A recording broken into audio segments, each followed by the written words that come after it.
Hey y'all, this is Chris Johnson at Living Waters Fly Fishing. Today we are going to be talking about fish photography. So, lengthy subject. I'm not going to bore you to death today. We're going to keep it short, sweet, concise, and give you a couple of pointers on how to better photograph your catch. And photography is one of my pastimes. I love it. It's a great hobby. It very much, marries itself to actual fly fishing very, very well. And I think being able to capture your catch on camera is something that we catch and release, honestly. So, sure, you can get a fiberglass replica made, but those are expensive. There's a time and a place for that. But just to be able to show your catch off and things like that really play a valuable role in fly fishing and what we do as anglers, even in the sense of conservation. However, that being said, there's a right and a wrong way to do it. And there's even a way that's right by the fish and how to treat them as well. So we're going to talk a little bit about all that. So number one is cameras. You might have, really nice photography equipment with, a mirrorless or DSLR or something of the sort that, has all the bells and whistles and stuff like that, and, zoom lenses and stuff that pop way out. That's all well and good, especially if you're into bird photography or anything like that. But most of us, and I think that's valuable, and I think you get great images out of that, and I would highly encourage you to get one if you don't have one. But the best camera you could possibly ever have is the camera that you will use. And so if you're looking at, what camera should I buy or anything like that, that iPhone shoots in RAW. Now, is it going to be the quality I'm going to get out of something like this? Absolutely not. But it's going to be a very good image, something that you could still, blow up a small picture and get a decent print of if you wanted it to. And then the newer models are, spectacular. They do an incredible job on really taking an incredible image, and it's very, very easy to develop in post-processing as well, adjusting shadows and brightness and things of that sort if you need to make any correction after the fact. And that is all easily done through apps with very, very little practice. So just to be fair, the best camera you could possibly own is one that you will use. If you're scared to take this one out on the water or anything like that, then chances are you're not going to use it. The other thing I'd mention is this sucker is heavy. This is an older DSLR. This is a lot of glass and a lens. These bodies don't exactly come in carbon fiber. At least this one doesn't. So the whole point being, having something that you can literally stuff in your pocket and, or throw it in your vest or bag or wherever and go use it, that's the beautiful part. I love taking pictures with my big camera, and there is no substitute with it, especially when you're looking at shutter speed and just raw image quality at the end of it. But to be honest, most of the time, I literally have a camera phone in my pocket. That's it. I don't really carry the big one very often unless we're on like very big expedition trips or something that I really want to try to capture good images while I'm out and about. So most of what you see us post on social media, a lot of the photos in this presentation and in other presentations are phone shots. And the point being is that was the camera that was there when it happened. So there's a little bit of purpose behind all that, but at the same time, use what you got. Don't necessarily go out and buy a new camera if what you have already works. Learning how to use it better, learning how to use light, learning how to use angles, learning how to hold fish better, and even really how to respect the fish in the process of photography is very, very important. So I'm going to throw up a few pointers on the screen. Just some 101 type stuff. This seems pretty pointed and simple. Keep your lens clean. I can't tell you the number of times that, I see photos that have smudges on the lenses or water droplets on the lenses or things like that. Just literally wipe it clean. Keep you a microfiber cloth tucked away somewhere safe in your vest or in your pack or in a pocket that is there that you can wipe a lens clean at, any moment. Because if you're doing fish photography, the odds are something is going to splash the lens at some point during that photo exchange if you are trying to get very close to the fish or your subject trying to do that. Now, keeping a lens cloth isn't that hard. For instance, on my big camera, it's as simple as I keep a little microfiber cloth tucked in there right on the strap. And when I'm shooting with this one, that is something everybody's like, aren't you scared you're going to drop it in the water? Not really. Not if it's around my neck. So I always shoot with that around my neck just so I'm protecting my investment on that end. But keep the lens clean. All right. Next, check your backdrops. Think about this. This is something that I think is pretty simple, pretty straightforward, But checking your backdrop is a really, really big part of just basic fish photography. And I'll show some examples of this in just a moment. But checking your backdrop, is there something that will give away your location? I mean, how many people have spot burned on the internet by now? I mean, like, it's innumerable, where they take a picture, they're holding the fish, they're happy, but every single person out there that fishes with any amount of regularity knows exactly where that spot is. I have literally, and I have done this, and I'm not above it. If you're going to leave it for me, I'll find it. But I saw a guy, he posted a massive Rio Grande cutthroat on a lake, and I was like, I bet I could find that lake if I looked hard enough. And I literally used the mountain range behind him, got on Google Earth. I knew that I knew it was only going to be one of, say, 6 lakes in that region. I found it. I looked at it. I tilted Google Earth to where it was more of a horizon view and that 3-dimensional view. Found the mountain range, pegged the lake, went and caught some really big cutthroats for myself. So if you don't want people like me doing that sort of stuff, then make sure. Now, of course, they're all caught and released and whatnot. But the whole point being is just don't spot burn. And so if you're going to do this, be very conscientious of what's in the background. Is it something that's identifiable to the general public? I mean, is there a bridge? Is there a very notable tree? Is there some sort of rapid or something like that that's easily identifiable to the public?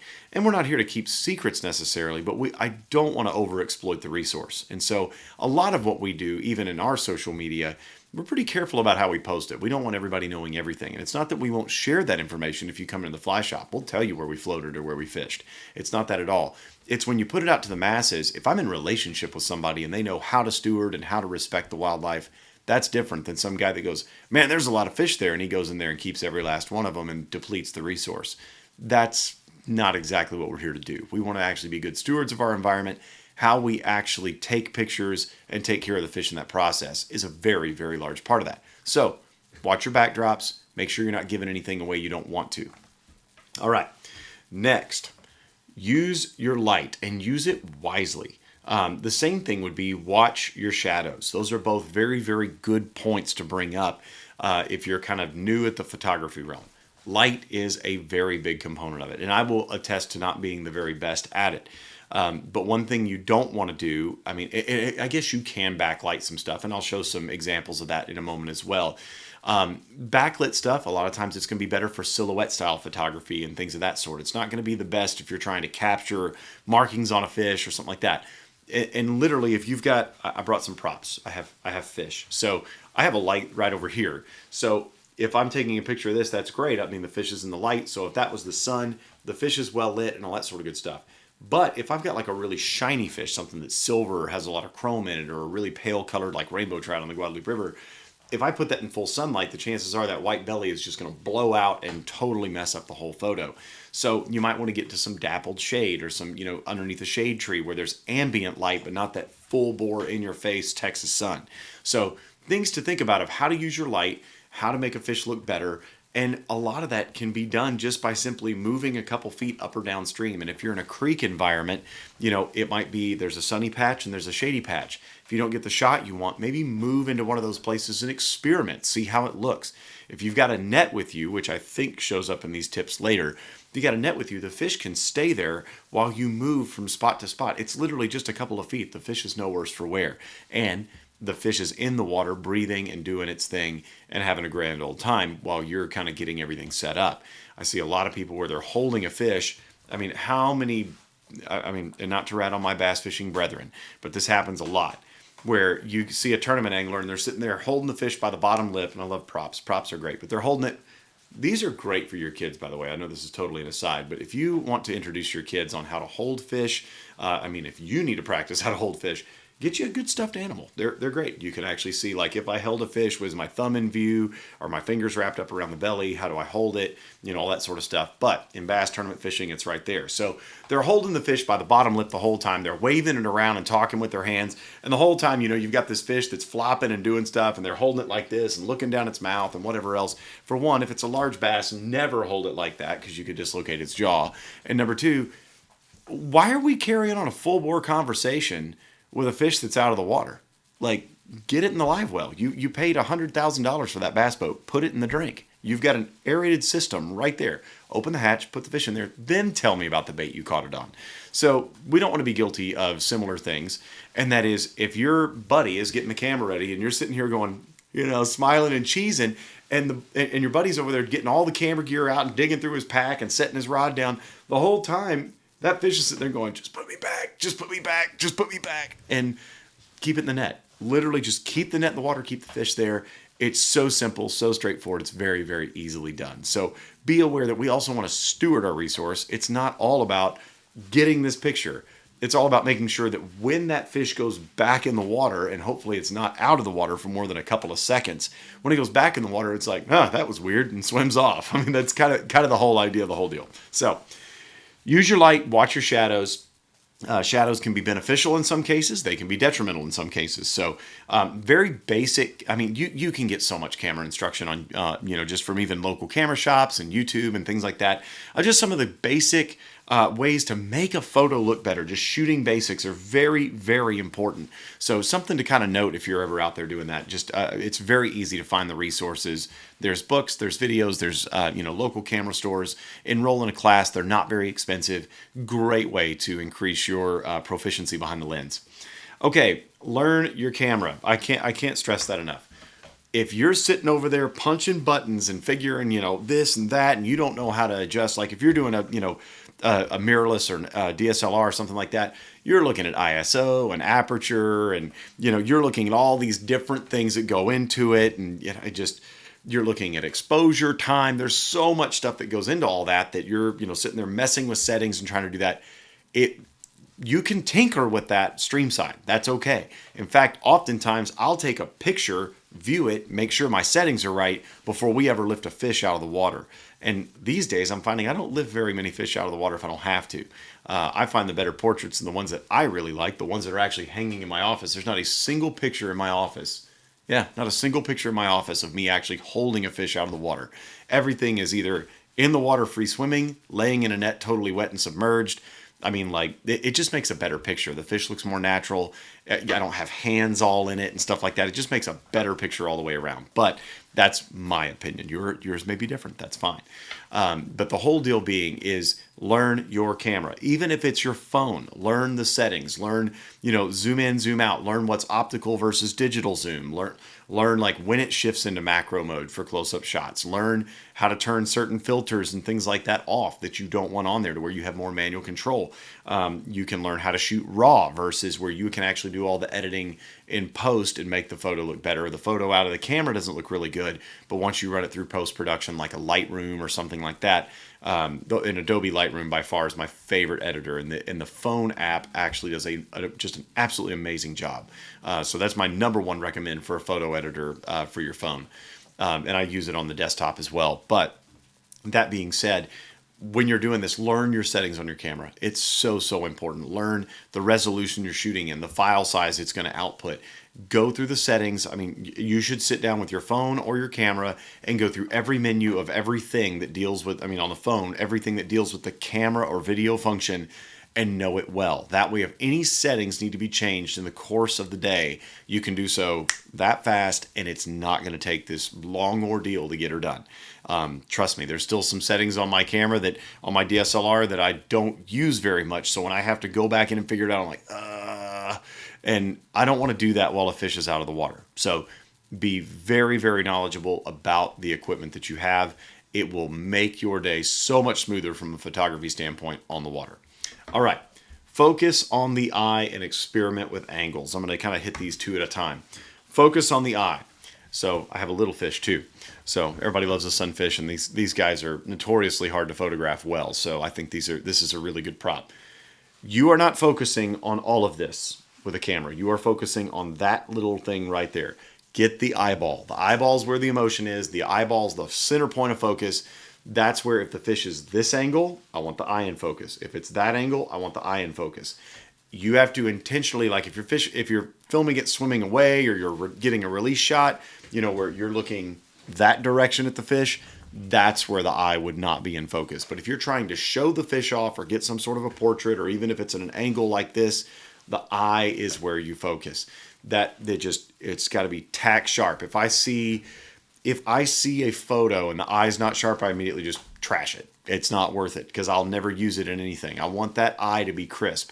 The nose can be out of focus, the side flank can be out of focus, the eye has to be in focus for me because that is the center point. That's capturing the essence of who and what the fish is and the emotion that goes behind that, everything there. The eye has to be in focus. Now, obviously, if the eye's in focus, if you do it right, with the exception of, if you're doing like macro lens photography and just trying to get close-ups of certain things, with a phone, the best part about it is you can tap it on the screen, it focuses where you tapped, and on an iPhone specifically, if you hold it, it'll actually do an autofocus lock where it'll lock on the eye, and even if you move the camera around or if the fish is squirming, it stays locked on that object. Very, very helpful if you're trying to do that. And so again, learn some of the features of your camera phone and it's going to work out really, really well.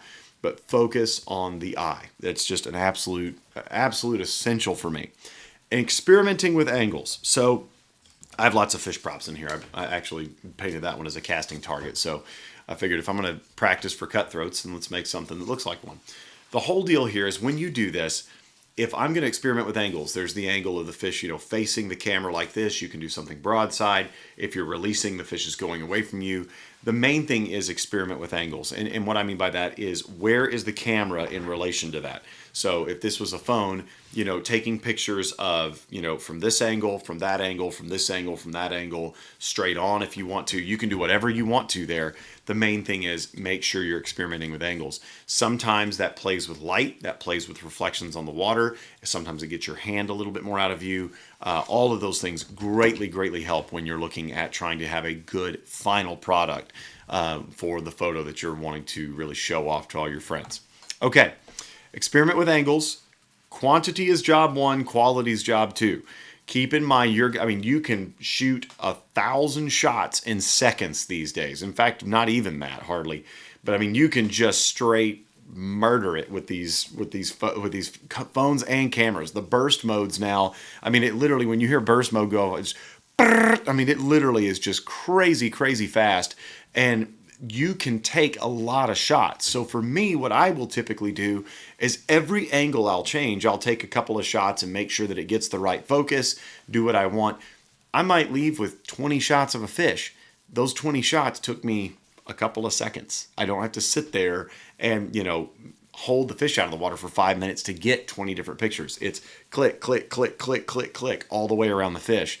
Or in a camera, like an actual DSLR or mirrorless, it's burst modes, because that fish is wiggling and squirming or, water's dropping or whatever else. I want those milliseconds where everything's right. And I cannot tell you how many photos I've captured that I took the best of 10 or the best of 5 out of a burst or something like that, that those were the ones that were the showstoppers. So make sure that you take a lot of photos.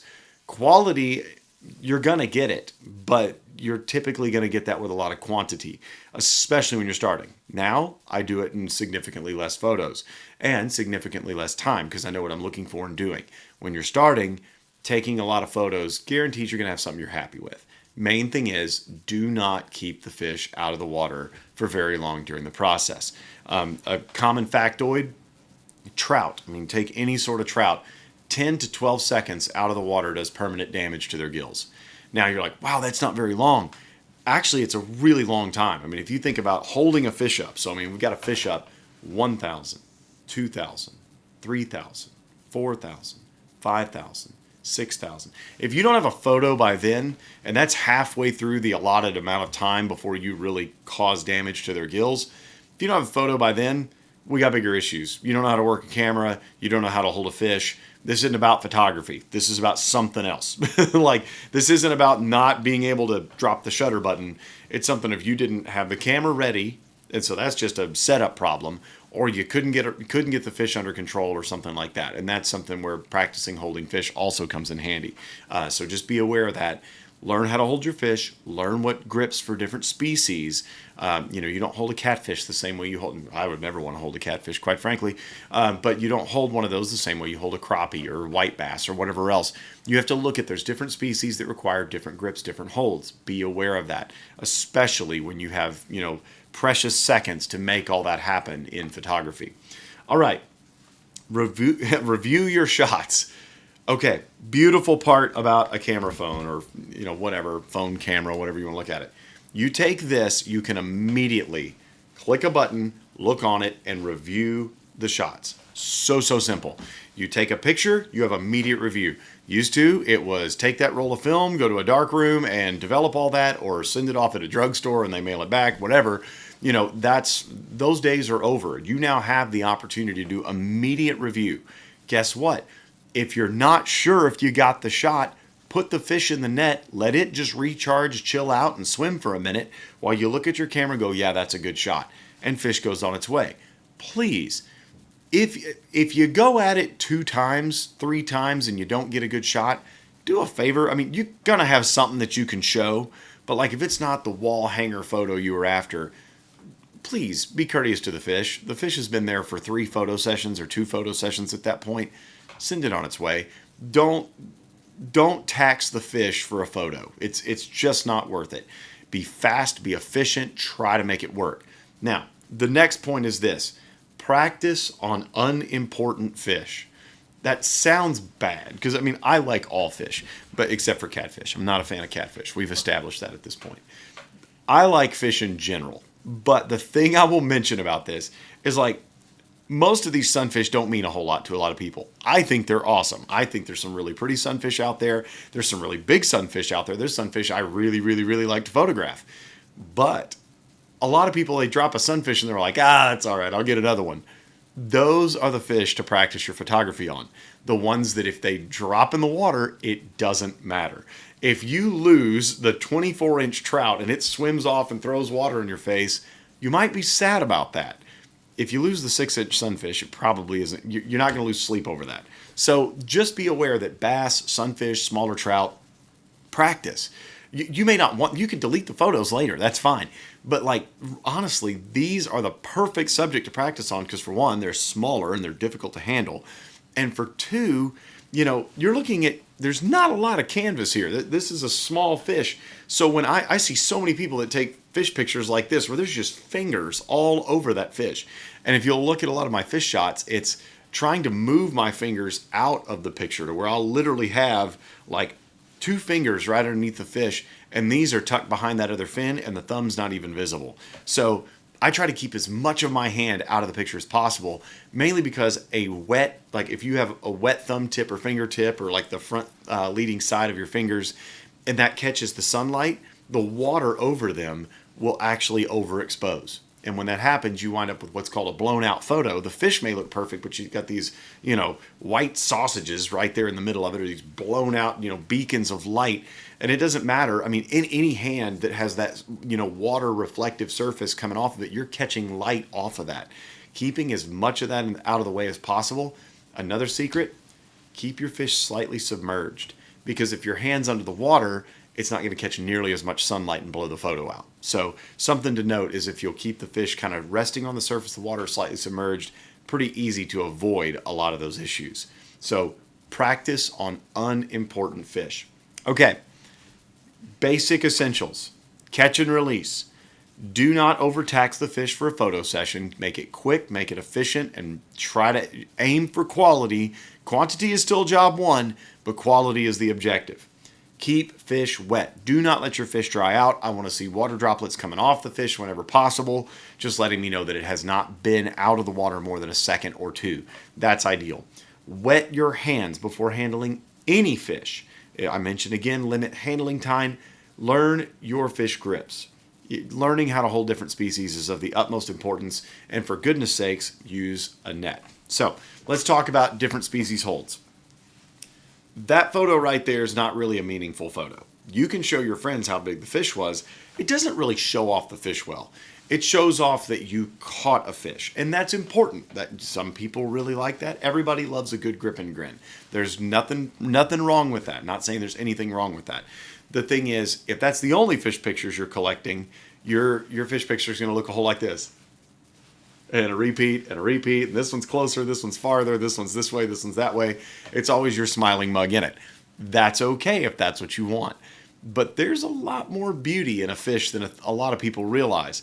And getting those photos where you're looking down the fish and changing the angle. What about you not looking at the camera? What about you looking at the fish and smiling just out of the joy that you caught something really, really awesome? It doesn't have to be a trophy. It could just be a really awesome fish. I mean, this is a decent sized bass. That's a really cool photo. I mean, to be able to look down, I mean, if you got a Guadalupe bass this size, that's a heck of a fish. Being able to look down the fish and just admire it, kind of get caught up in the moment a little bit as opposed to just going, I mean, that's probably a freaky face for all of you on camera there, but nonetheless, that's the whole idea is I see so many people just cheesing with a fish. And also, for goodness sakes, what is this all about? Like, why does the fish need to be so much closer to the camera than the rest of you? And I know it's photography tricks and all that sort of stuff. If you have to push the fish to the camera to make it look bigger, you just need to catch a bigger fish. I'm sorry.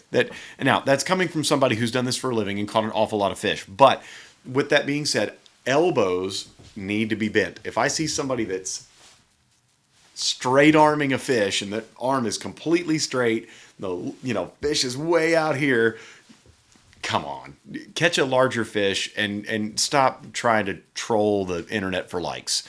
Like there's find your self-worth in other places. This is my therapy session for the day for you. If you think it takes a big fish close to the camera to make your self-worth go up and get your likes online, you need to find approval in other places. Maybe the approval is that you actually got to go out and fish and a fish actually ate. That's approval enough for me. If it actually said yes to what I was throwing, the bigger thing was it actually ate the thing I was lying with. I was feeding it something artificial and it ate it, and I'm really happy about that. That's approval enough for me. And then most of my fish pictures these days, it's so funny, I actually had to submit, I forget what it was. It was either for a bio or a book or something. It had to be a grip and grin photo of me. I have so few of those now. It's terrible. I actually need to take a few more. I just don't have many pictures of me holding fish up anymore. It's all about the fish. It has very, very little to do with me personally. Now, again, that's coming from having been in the industry for over 20 years and fished all of my life. So I've done it longer than some. I was all about this when I started because you're so excited to catch a fish. But I find that I don't have many of those framed. I have photos of fish, not of me. The only picture of me in this office, I'm with my sweet kids and beautiful wife. That's it. And the only reason it's in here is because they're in it. So for me, that's what it's about, is trying to capture the moment. My elation, obviously, I'm going to be happy that I caught a fish. So the smiles are genuine. But the biggest thing for me is I want to remember what that fish looked like. I want to see the spots, the stripes, the scales, the eye. I want to see all that because that's the part that I want to remember. And that's the place that I daydream about. I don't daydream about me going like that at all. That doesn't come up in my mind's eye ever. So just something to note.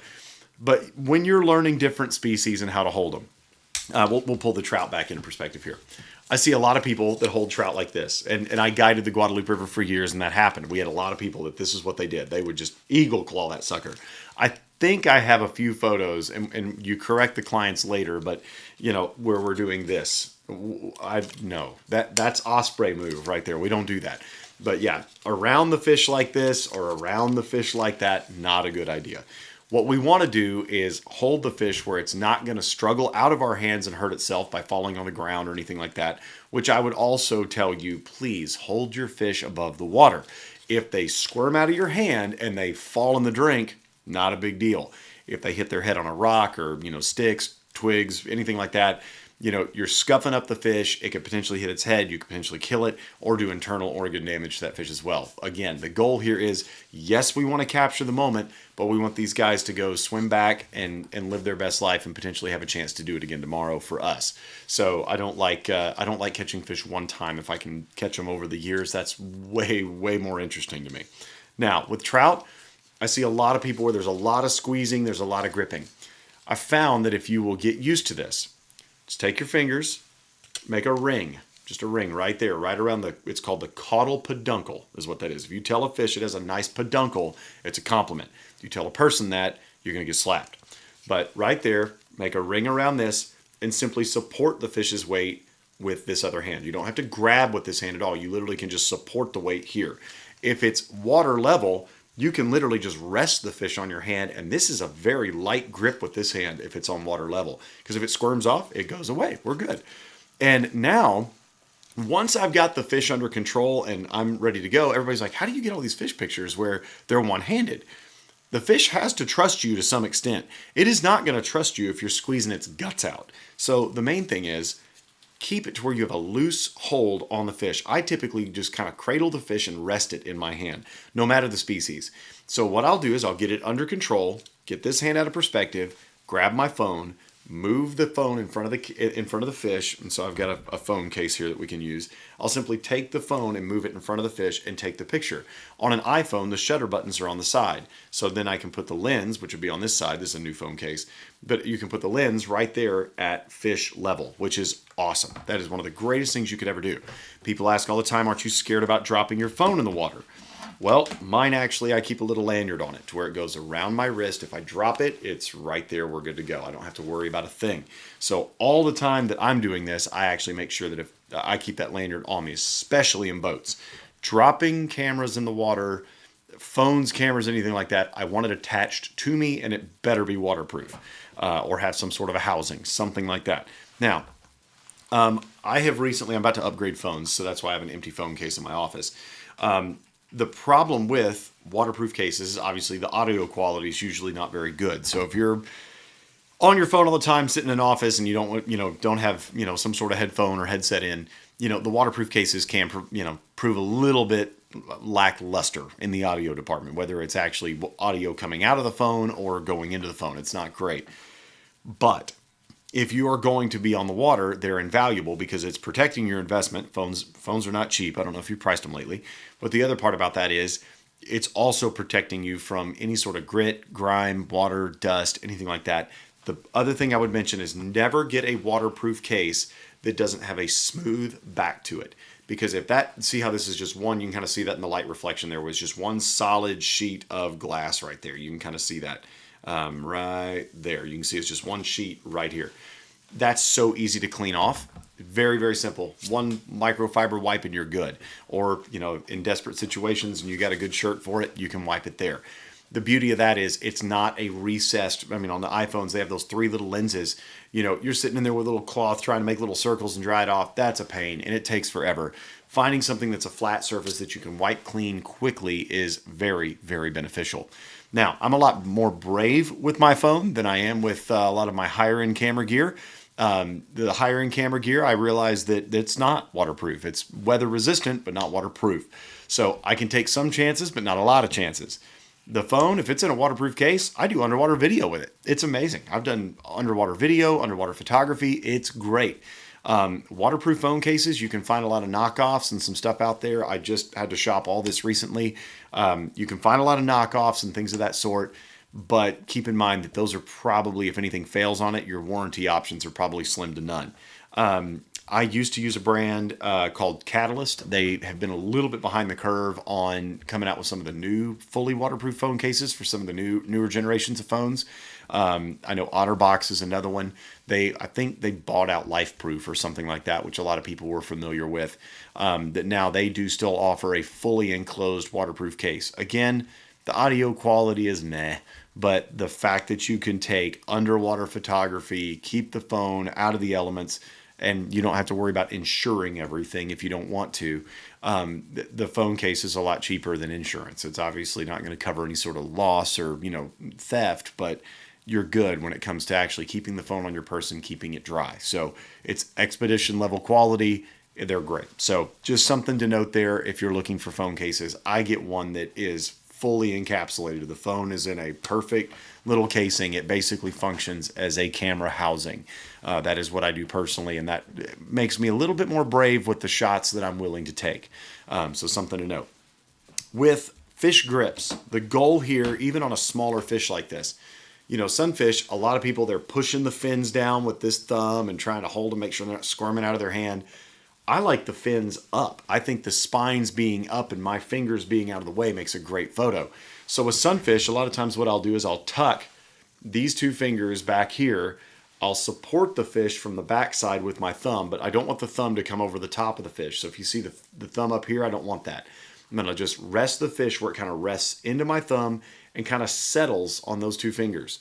If I can settle it on more than that, where I like if the fish is big enough that I can do this, where it just rests on those fingers and almost nothing is visible, that is ideal.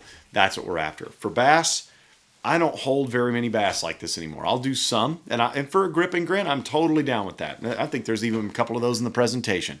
But most of my bass photos these days, I like to have them profile-wise, where you're showcasing the fish, where its mouth isn't all open and distorted and stuff like that. I really do like to have stuff that the fish's mouth is partially closed or fully closed versus this big gaping, mouth that you see on all the other photos. So let's kind of go through some photo examples here. I think this is a really great way of looking at it. If you do want the mouth open, that's a really cool one where you can showcase what the fish was caught on. Clearly, the fly and the fish's eye and all that are all in focus. That's a great shot just to kind of document the whole occurrence. You can see the size of the fish, but the fish and the fly are clearly what's in focus, not the angler. This is a great just general grip and grin. You can see the fish still has water droplets coming off of it. We've got a great smile by the angler. I'm very partial to this angler in particular. That's my lovely bride. But I love this shot because, again, she's happy. She's excited. The fish is no worse for wear. You can see she's got the net right there. Everything's good to go. As soon as this photo was snapped, that fish went right back in the drink and was on its way.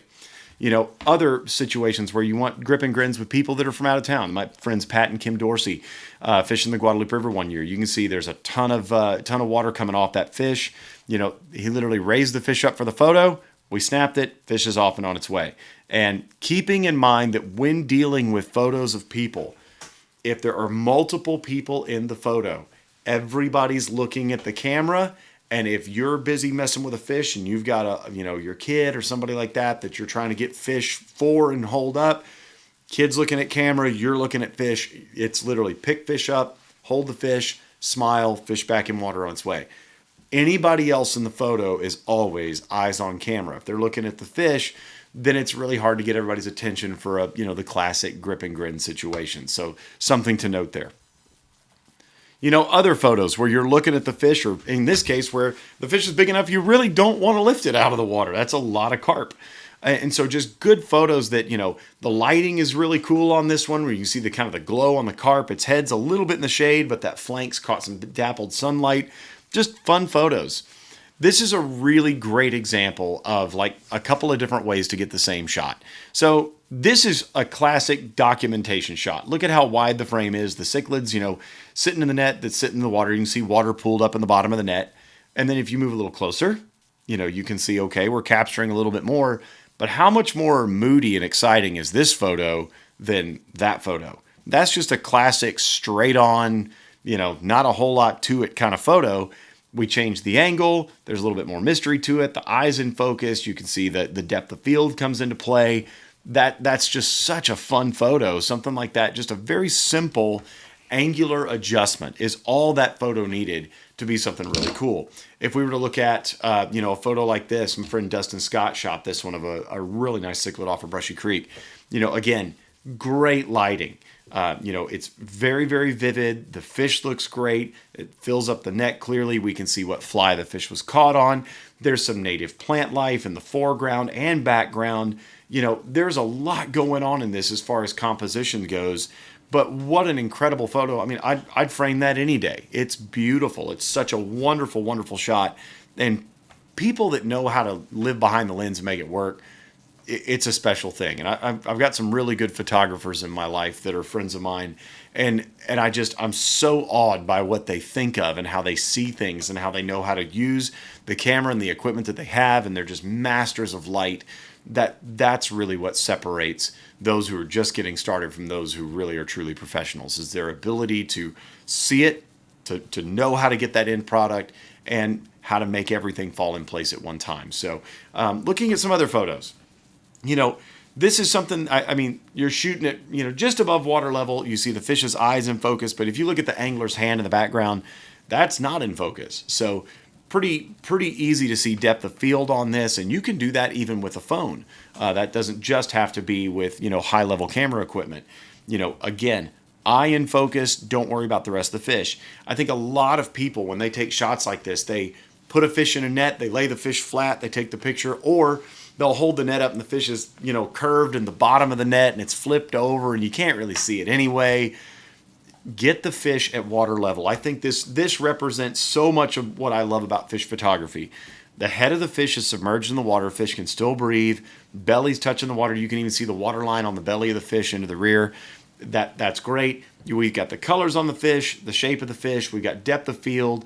The photo feels a little moody, which I like. And the lighting is good. That's got everything I want about that. And you can see, even though we have lighting and the bottom of the fish is kind of a chrome color, there's no overexposed elements other than, it really does look really, really nice. You're just starting to get a little hot right there at the water line, which is totally fine because everything else, looks perfectly exposed. Everything's the way that I want it there. So just something to think about. Bass. We take a lot of pictures of bass, but how much more appealing is that photo than this? I don't even have a picture of me holding that fish. I caught that fish at Memorial Park a couple of years ago, right underneath I-35. Beautiful, beautiful Guadalupe bass. And we can look back at it here. This is way, way better subject matter. Notice that most of that fish is in focus. You've got the eyeball in focus, the jaw in focus, right behind the gill is really in focus, the spines, the dorsal spines are in focus. When you start to get to the anal fin, the second dorsal, and the caudal fin, the tail, that obviously starts to lose focus. But again, where's the subject matter? It pushes the subject right into the front of focus, and it really looks good. You can see the fish is still touching the water. The other thing is when the fish's belly is touching the water, it's more apt to have its fins flared out like that. And that's what I want. I want to see those fish's fins flared. I want to see it look, pretty much natural as much as possible. Also note how little hand is in that photo. You can barely see my fingertips kind of in the belly of the fish there between the pelvic and the anal fin there. You can see a couple of fingertips. My thumb's not wrapped around the fish. That whole photo is all about that fish, and I'm trying to get out of its way. I've got to get it up out of the net to photograph it, but I want as little of me in that photo as possible. That's why you just see a sleeve, a wrist, and a couple of fingertips. But if I hadn't called them out, you wouldn't even have noticed them. Everything in that photo is all about that Guadalupe bass. Things like this, another great example, where you see the fish is still, partially submerged. Sure, we can't see every part of that fish, but I kind of like that. It adds a little bit of mystery to it. I do like that. Notice here, this is actually a negative on this photo, but, lighting being what lighting was, if you'll notice, my wrist is overexposed there. And so you're seeing that, catching light a little bit the wrong way, you're going to see some of that. And that will happen. It's something that's regrettable. You can pull some of that out with editors and stuff like that. But again, trying to keep that to a minimum is something that we're always looking for. Texas, it's typically sunny and it's bright, especially in the summer months. All right, if we look at backdrops, this is KC with the rainbow trout on the Guadalupe River. Look at backdrops. This is great. If you want to, have a picture of an angler and a fish, that's fine. But notice there's no backdrop in there. Where the fish was caught, if we throw that in there, which, yes, I think it's a lot more dynamic photo, but look at the background. You can tell exactly where that fish is caught. I know exactly where that spot is. A lot of you know where that spot is. The other thing that I think is kind of funny about this photo is it was caught kind of in the spring. Recreators are starting to come out. Look at what actually kind of blows the photo in this. And I took this, so this is, at least I think I took this. And, there's a person on the rock back there. Now, mind you, with editors and things like that, you can edit it out, but you'd also have to edit out the reflection on the water. I can crop that photo in a little bit more and lose that. But again, that's a situation where I probably didn't look too far back there to see. I was busy concentrating on the fish and didn't see what was going on in the background. So be aware of all the things that are going on around you at all times when you take that photo. The easiest way to do that is before the fish ever comes out of the water, look around. Get the angler in position, get the net right there. That the only thing that has to take place when you drop that shutter is the fish is lifted out of the water. You shoot the shot. I throw a fish at myself. You shoot the shot and it's good and it's done. And then you've made it all happen. You can review it and check it. That's the easiest thing to do. Now, if we were to look at, general grip and grins, stuff like this, you can't tell where I'm at. That's pretty plain and simple. Again, the fish's mouth is open here, but this isn't just a full-on lip grab. This is something where the fish has just been lifted out of the water. You can see all the droplets coming off the belly and the anal fin there. Just a really good moment where, that's a huge fish out of Brushy Creek. I mean, sure, I've got pictures of me smiling with that fish. That's a heck of a fish. I've got a couple of grip and grids of that. But that shot seems so much more emotional to me than just a classic smiling and I'm happy I caught a big fish. It's kind of the shock and awe of, oh my gosh, that actually worked. And so those are really great photos. Things that actually portray the fish. This is actually a fish that Pat Vanek caught on Brushy Creek years ago. And, wanting to really showcase the fish. In some cases, the fish aren't overly large or that they're not overly broad and they don't cover up your hand as well. That's fine. Notice how the thumb and the fingers, they aren't overexposed. They're going to be a little brighter than the surrounding area. But we're trying to get everything to where nothing's, and what I mean by overexposed, it's something that literally is blaring, kind of this crazy, blaring white light in the photo. And we don't want that. You don't want to try to, where you basically can't even see what's behind it. It's like this crazy reflection off of an object. And we don't want that.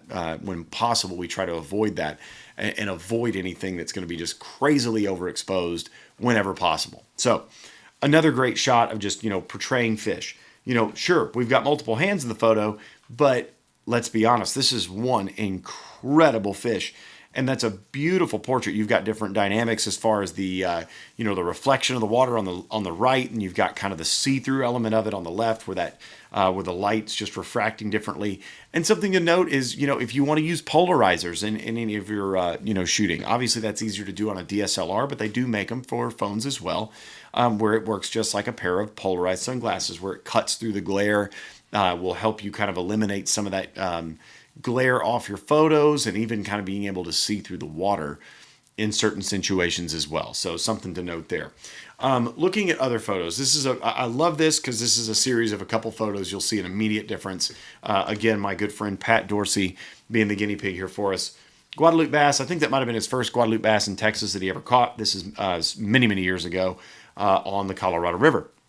Well, if you look at that photo, he's in the shade, lighting's elsewhere, but if we were in that bright light, it would wind up overexposing, so we don't really love that. But I found a place where we could kind of get halfway in between. And, with an editor, sure, you can pump the shadows a little bit and make sure you get a little bit of light under the hat brims and stuff like that. Some of those instances are a really good place to use a fill-in flash. But notice how much brighter the fish is. It's a good grip and grin, and that, documented his first Guadalupe bass really, really well.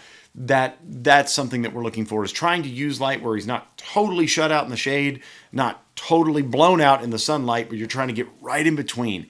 And it made, the difference in those photos of that one's okay, that one's so much better on every level. So, thinking about that of, yeah, there's times you want to get those shots, but moving the angler around can really help. And all we did, that's a couple feet of movement, probably had to re-anchor the boat or something. Not that big of a deal, or just simply change his position in the boat. Not that hard to do to make that happen in the grand scheme.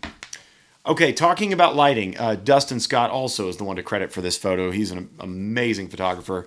But this was a very cold morning on Brushy Creek. It was in the 30s. We're in waders and, Primaloft jackets, and the water's steaming. I cannot imagine a better photo from that morning. I don't think it can be had. Look at the spines on the fish are up. The mouth is open. The water's dripping off the fish. It looks incredible. The sun is perfectly positioned by my head. That is not an accident. Dustin's the one that moved me and him into position to get that shot, to where if the sun was out in the open, it would have been really hard to get that shot. It would have been impossible. But just getting a little bit of that breakthrough light really helps. And notice just the glow with the fish's fins. That's a wall hanger. That's an insane photo.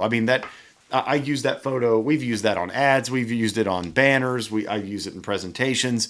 One of the best photos of a Guadalupe bass on Brushy Creek I've ever seen. And you can't even really tell it's a Guadalupe bass other than the joined dorsal fin. That's a heck of a fish too.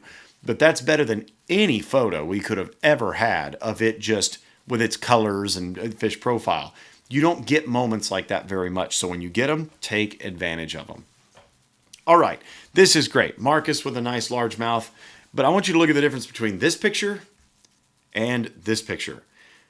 look at the difference of like that one's still good. It's a great photo. You can kind of see him looking at the fish, admiring the fish, but notice what is showing on that fish. The belly is showing. So you're getting a lot more of the white here. It makes the fish, for one, look thinner because you're not looking broadside on the fish up and down.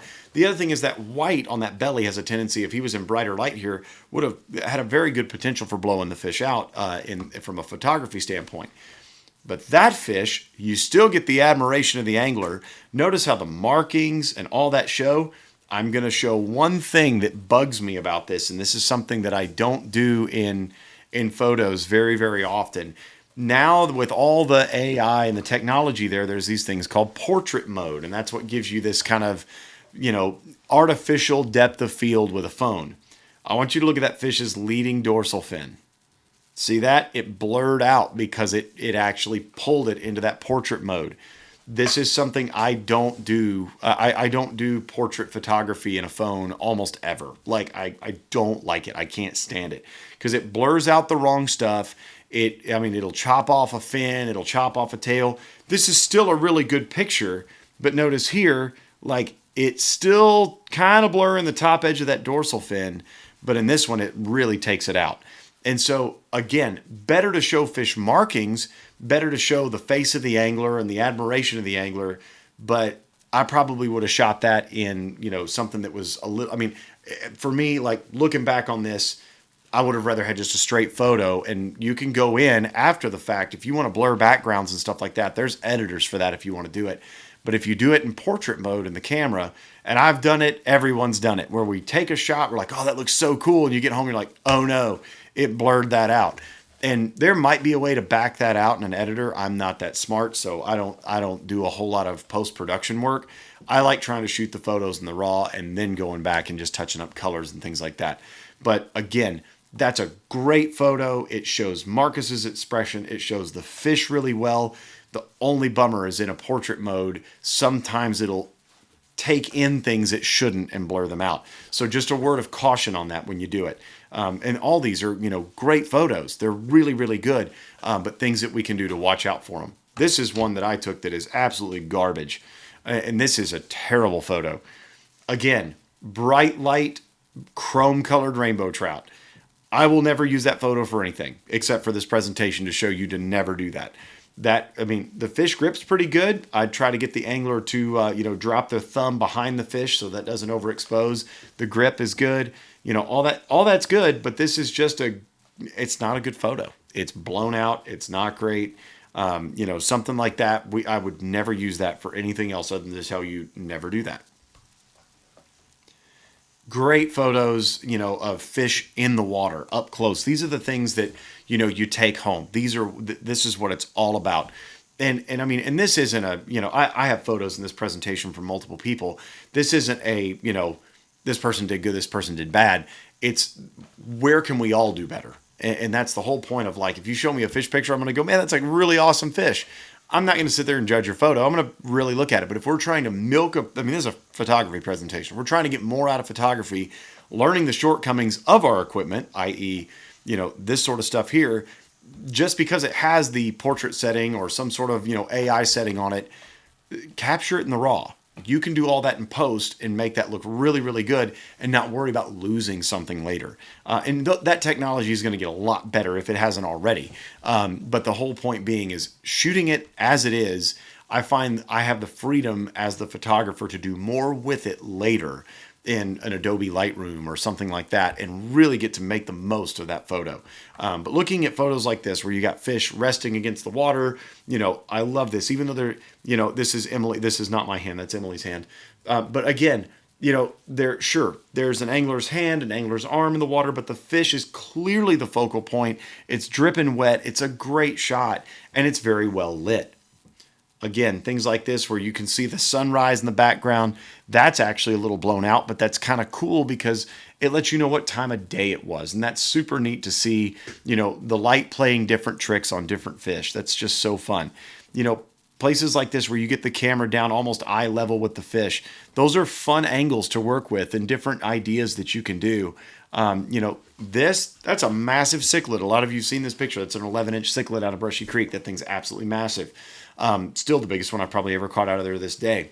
But eyes in focus, mouth is in focus. You can see the fly. It's clearly caught on a bandito. You can see a little red bead poking out there. But the tail is not. And you can see that there is a little bit of the edge of that shirt and maybe the leading edge of my wrist that is blown out. But because it's out of focus, it's not the focal point. Everybody's eye is drawn to the eye and the head of that fish. And that's what you're looking for as a photographer. Something like this isn't really a great photo. This is an okay photo. Again, the eye's not fully in focus there. It's a little fuzzy, but it's decent. And you can use, the background plants and things like that to kind of break up the shot where it's not just water surface. I love to do that whenever possible. This shot is just okay, but it's still, it still showcases the fish and its markings and shows it off pretty well. And the dorsal fin is flared. Stuff like this this is unique, where you pick the fish up and you do want the backdrop in there this is, off of the old Long's Fish Camp that used to be up there. That rock formation is still right there, but Long's Fish Camp is no longer there. Just things to look at from a standpoint of, that is iconic. You're going to recognize that background. It's a lot of fun. It's a unique fish, but, trying to, portray the whole environment is, and capture that is hard sometimes. But that's really kind of a neat shot where it's like cool fish, cool place, neat to remember. Stuff like this where maybe your fish are small. Slide your grip back on the fish and just capture the head of the fish. That's a great way to do it, where you can literally take a portrait of just the business end. And that's a really fun photo. Makes a great, computer background or stuff like that where it's just not all that busy. Taking pictures of the fish's flanks and markings, also a great thing and something to look at as well. I love this. This is something I took this with a little bit higher end lens on a bigger camera, but notice the eye is just all that this thing's about. There's a second striper in the net. If you look in the background, there's actually two in the net at one time, but the eye is all this is about. And that is what pulls you into that whole photo. You can definitely tell it's a striped bass, but such a neat shot at a different angle, and experiment with your depth of field. Again, the eye is what it's all about. That it pulls you into that photo. Sure, you're not seeing a whole lot else of what's going on there because there's a lot of moving water in the net and everything else, but a very cool shot. Looking down the barrel. If you got a fly that's stuck in the mouth, that's a really cool thing to see that bass ate that hair bug. Notice the fly is the focal point of that picture, not the eyeball, but the eyeball is almost in focus because of how deep it ate that bug. So just something to note there. That's a great one. And then again, this one, the fish is actually a little blown out on the flank because this is another one taken at sunrise. But again, that's something that I don't mind here because the eye is pulling you into the photo. You can tell it's like that first part of the day.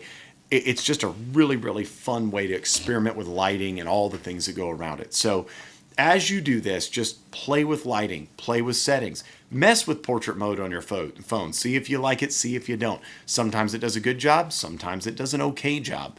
You can do all this sort of stuff that you have in your pocket now. It's insane how much technology we can carry around in our pocket. So just be aware that the best camera you'll ever have is the one you have on you. And so learning how to experiment with angles, lighting, depth of field, focal points, that sort of stuff. It's pretty simple stuff. And even like we talked about, from a fish photography standpoint, if this is the fish, move that camera around that fish while you're taking pictures. Your shutter button's right there. So just click, click, click, click, click, click, and experiment with those angles. See what you come up with. I think you'll be really, really impressed. So again, practice on unimportant fish, bring a net with you. And job one isn't to get the picture. Job one is to make sure the fish is no worse for wear. Again, we're stewards of the environment. We're conservationists. We want to make sure that that fish swims off strong and healthy. So taking care of it, even in that photography process, is paramount to me and so many others, and hopefully you as well. So when you do this, take care of your fish. Hope you get your shot. You can review it right there on the screen on your phone or on your camera. Everything's digital review nowadays. For a fact, before you let that fish kick its way back to its home, if you got the shot or not. So be aware that you can review it before sending him home. take care of those fish. Make sure you get your equipment set up before you start any sort of photo session.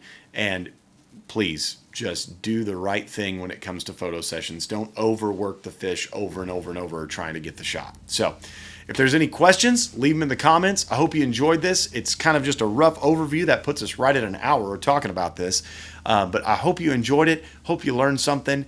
Get out there, experiment with the camera, experiment with unimportant fish, and I hope you become even a better fish photographer than you are today. And hey, show some of those shots off. Send them to us. We love fish pictures. If you ever have questions of, hey, what could I have done better? We're happy to answer that too.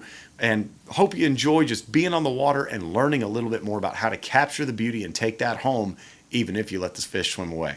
Thank you so much. We'll see you next time, either in the store or on the water. Give us a shout on social media or in the comments if you have any questions. Thank y'all so much for watching. We'll see you next time.